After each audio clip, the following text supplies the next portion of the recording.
We have crews across the area in the places that were most dear to Dolly. Katie Inman and Todd Howell are in Sevierville, where Dolly grew up.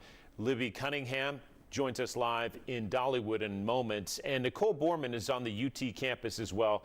Reflections from young folks who knew Dolly through her songs and her many talents as a singer-songwriter and also a philanthropist. We want to share this news from the city of Pigeon Forge, remembering Dolly today. Leaders there saying in part, Dolly was far more than a world-renowned singer, songwriter, actress, entertainer, and philanthropist. To the people of Pigeon Forge, she was one of our own. For decades, Dolly's name and heart have been woven into the story of Pigeon Forge. Through Dollywood, the many businesses and attractions she helped bring to the community, and the countless ways she invested in the people of East Tennessee. But perhaps her greatest legacy is not measured in the success she achieved.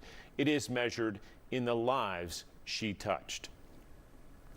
Well said from the leaders in Pigeon Forge today, and we will have more remembrances from people across our state. For now, we send it live to Katie Inman and Todd Howell in Sevierville, and that iconic statue that stands just behind you filling up with tributes.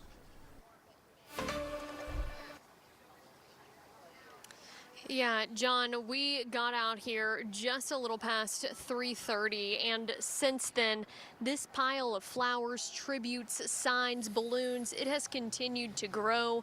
Todd, yes. The news of Dolly's passing has only been made public for a little over 2 hours, but it is being felt here, not only in downtown Sevierville, but across the world. Yes. Since we've been here, too, Todd, we've witnessed people young and old bring flowers. We have also heard her songs be blared through cars that are driving by. But Todd, the biggest thing that Dolly wants people to remember and that they feel is that she will always love them. That's it. That's the theme. I will always love you. That's what that song comes down. And it's just incredible how many people she influenced, had an impact on. And you said not just Sevierville, Sevier County, Dollywood, East Tennessee, United States, the world, all over, young and old alike. Folks are bringing up. You can see the folks gathered here. You're seeing over here to the side. So Look at all the folks gathered, and I'm sure this will continue to grow. We're just a little bit past 4 o'clock, just past 4:15. Memorial flowers being brought for a statue. The flag has staff. Folks are gathering around, and as news broke, as you said, Katie, just a few hours ago, and we're all feeling, I'm sure, the same thing. It all impacts us the same. She impacted all of us. She did. In so many ways. In one way or the other, whether she is known as the book lady in your house because of the Imagination Library books that are delivered to your child every month, or she's the dreamer in chief to you as she was known at Dollywood, or simply East Tennessee songbird, or even just Dolly. She meant something to all of us. She continues to make her impact known here in East Tennessee. This is just a small piece of evidence of who Dolly was and continues to be. Her light will continue to shine because that's just how bright she was. She's so bright, and she left a legacy of love to so many, such a huge impact, and we're all remembering her in different ways, but in a very special way today. And our thoughts and prayers with her family and everyone that she meant so much to, Katie. And by the way, if you want to come and pay your respects, you are welcome to do that. The city of Sevierville is closing down some streets to make it safe for everyone, but you are invited to do that. Surely many people will continue to show up throughout the day. We'll continue to check back in with you all. We'll go ahead and send things back to you in the studio.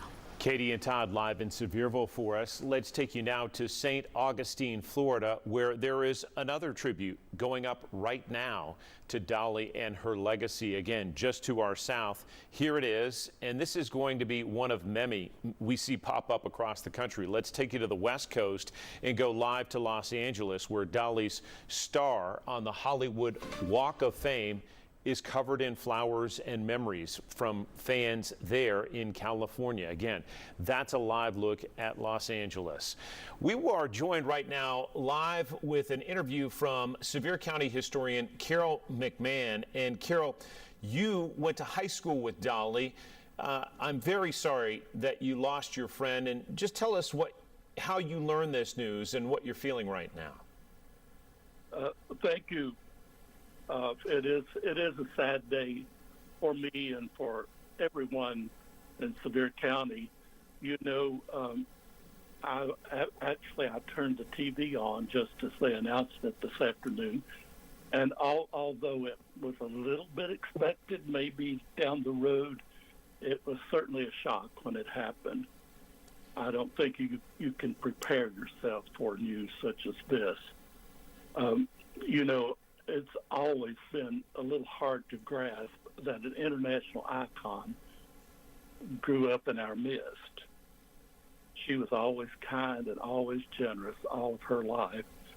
And there's been so many times over the past few years that I've just almost had to pinch myself when I worked for the Chamber of Commerce before my retirement.